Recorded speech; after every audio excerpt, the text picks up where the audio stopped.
Hey guys, welcome back to the channel. Today, while Jen and I are staying out here in the shottages with Jackson, we decided that we'd also do a little bit of insulation work or a continuation of it. What I'm going to do is focus on the walls and show you how we do that. We'll come back and show you how we're going to finish out the rest of the ceiling. Right, just like we talked about before, some of the tools that we're going to need for this job.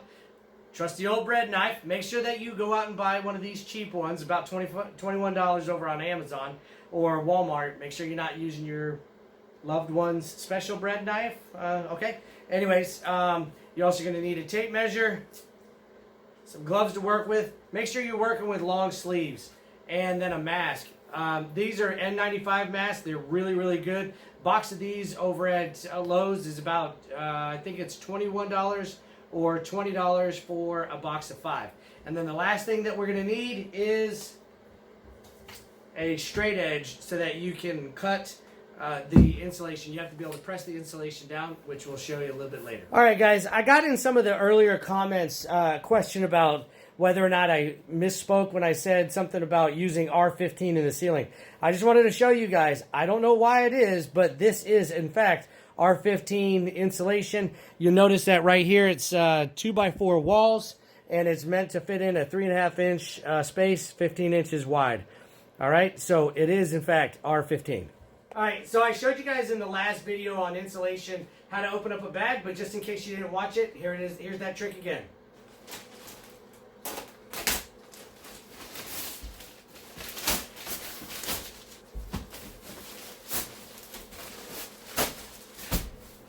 Turn it upside down and start to peel the bag away just like a trash bag.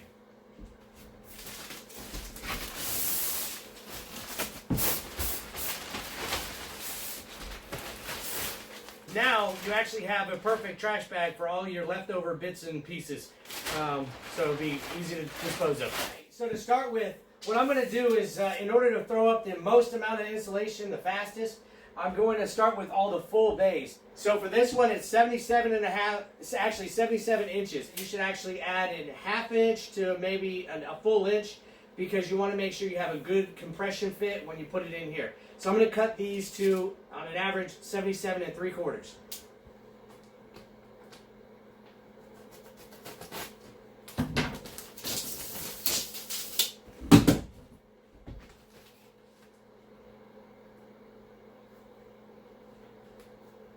On this part right here, what I'm trying to do is use the hard edge and press down so that the insulation is as sandwiched as possible, and it makes it a whole lot easier to cut. And I'm also trying to make sure that this the level is as close to parallel or perpendicular to the edge of the insulation as possible, so you get a good clean cut.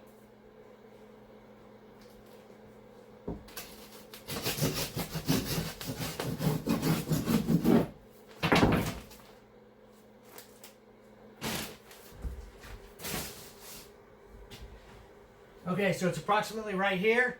What I'm going to do is slice through the insulation just until it gets to the paper, but I don't want to cut all the way through the paper.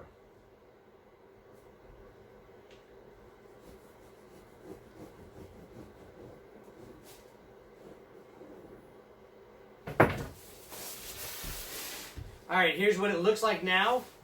And what I'm going to do, just in case I didn't get it perfectly where the wire is, I'm going to separate these layers back just a little bit. I'm trying to find about the halfway point of the insulation on its thickness and create a little gap on both sides. That way we definitely can make sure that we encompass the electrical wire into this gap right here.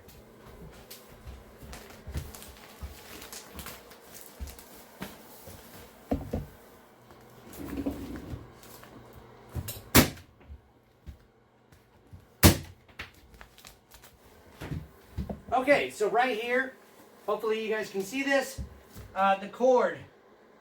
What I'm trying to do is make sure I push that insulation back against the wall without squishing it too much. And then I'm going to come over and notice right here, if you would, come on in. All right, so right now, notice that I've got the wire that's fitting nicely into this gap, and I can actually start to insulate around it now.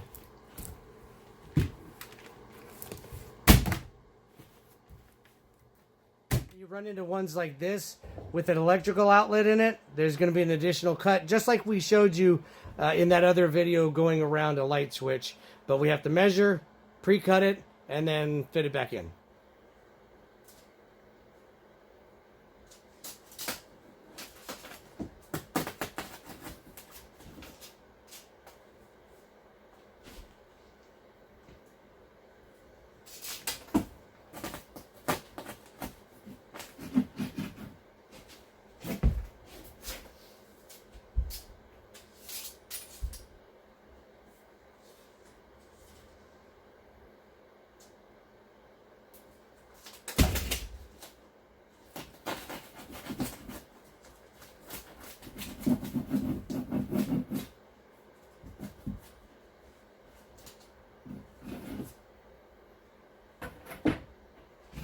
All right, now we're ready to put it in.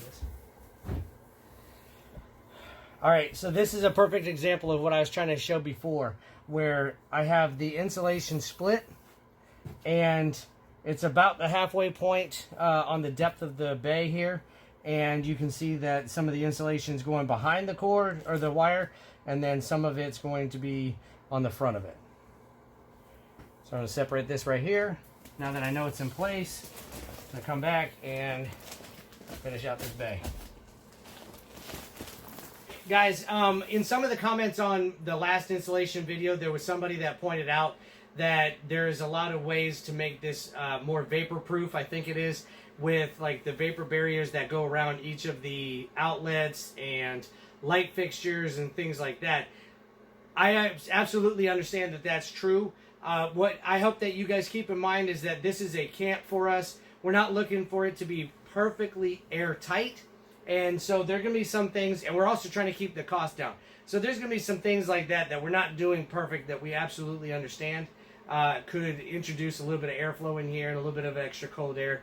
But for the most part, I think that the space being what it is, it'll be fine. So I'm ready to actually start insulating the roof up here where I put the baffles in. But there was a comment made on Facebook by, I think it was Alan, that was talking about how the insulation I have would be compressed way too much into this space because, and it would lose a lot of R value. So to take care of that problem, what he suggested was doing some 2x2s along the rafters, and I'm actually going to give that a try.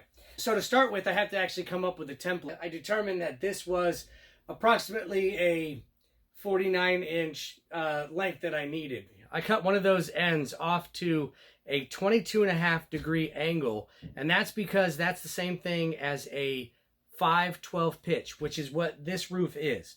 All right, so 5/12 pitch, 22.5 degrees right here. It fits nicely up against the top plate over here, and then what I'm going to do now is just cheat, and rather than having to specifically measure it, I'm going to lay it up against alongside the rafter, and I'm going to score where I need to make my cut. I matched this 2x2 as best I can, the bottom of this rafter to the top of the 2x2. And you'll notice that the collar tie comes over here. So what I want to do is actually score a mark that's parallel or right at the bottom of that collar tie. And so I want to score that mark at the bottom of the collar tie. And that's exactly the angle that I need to be able to cut this 2x2 so that it matches up with the rafter the way it should be. All right, hopefully you can see that. It is definitely not a perfect fit, but it's pretty darn close, and it fits really nice down at this other end as well. So this will be what I add to each of the rafters. This is my template now, and I can just cut all the rest that I need. All right, so we're ready to actually nail this up here now. I already nailed this one right here. So just work our way down. It doesn't need to be everywhere.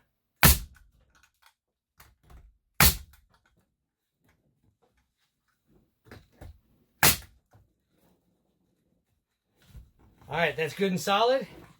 So this baffle is actually 1.5 inches thick. I just measured that.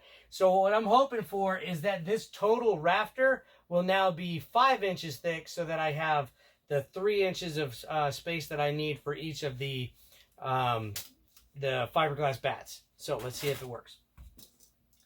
All right. Yep. So we're right at 5 inches. So this solution should work perfect. Appreciate it, Alan. Thanks for looking out for us. I'm going to show you the next type of insulating that we plan on doing here.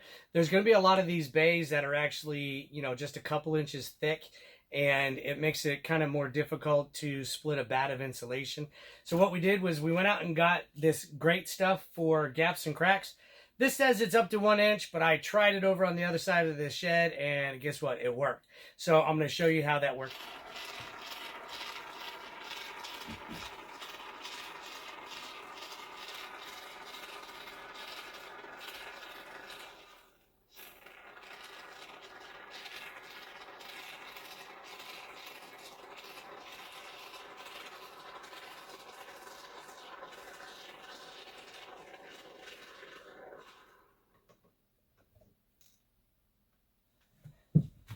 Another type of bay that you're probably going to face is going to be one that's not quite the 14.5 or 14.75 inches that is the standard width of the bat. So what we got to do is we got to measure it, and then we're going to do the same cutting that we did before for the length, except now we have to go lengthwise, and we'll show you how that's done. So this one measures at 13 inches. So again, what I'm going to do is you have to go a little wider because you want it to be compression fit. So we're going to cut it at 13.5 inches wide. When you were doing the lengthwise cutting, we were using this level and the straight edge on that. We won't need that one because we need to be able to go a longer distance this time. So instead, what we're doing is we're going to use a full length 2x4, and we're going to lay it at the 13.5 inch mark. And I use the 2x4 to put pressure all along the length of the bat insulation. And what that does is it makes it so that we can super easy cut through the bat. There's that line and that line. Okay? So I'm going to use a foot and a hand, slide this in here, and start cutting alongside the 2x4. And I keep putting pressure down all along the length of the board as best I can.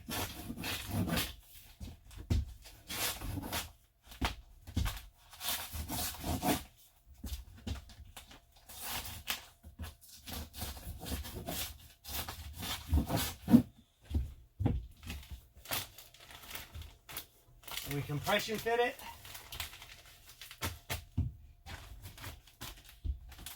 I'm going to pull it back.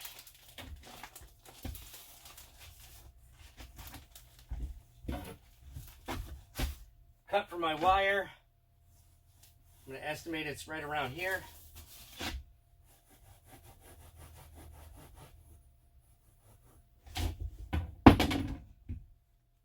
Peel back about half of the thickness of the insulation, both on the top and the bottom.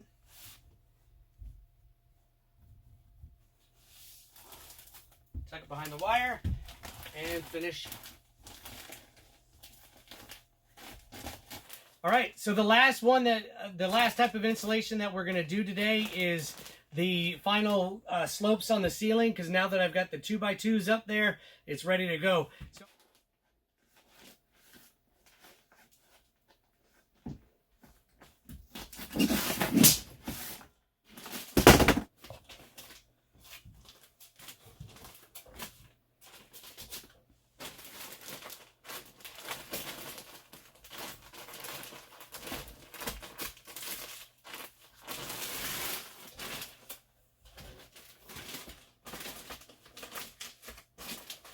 I wanted to show you what it looks like after that great stuff has filled in for probably about 15 minutes. Not bad. It expands to about twice its size.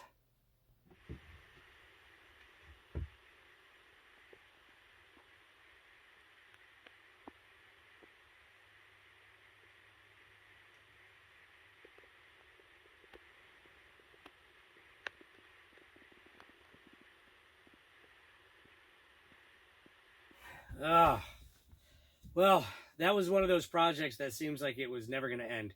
And legitimately, we only got probably 10 feet worth of the entire room done, or the entire shottage.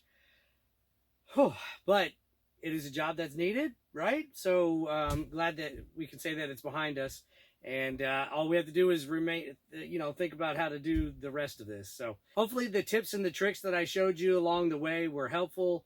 We talked about how to insulate the roof, in another video. Today we finished out the sloped parts of the roof. I appreciated Alan for showing us or talking to us about that trick with the 2x2s. And then we also talked about, filling in the bays over here with the great stuff, expanding foam. And that stuff really, really did a good job of filling in. Then we also showed you how to cut around some utility box or some electrical boxes. So yeah, I think that we got a lot of good stuff accomplished today. At this time, you know what to do. I ask you, please like, subscribe, and definitely drop a comment in below, because I'd love to hear from you, even if it's just to say hi. All right, have a good day.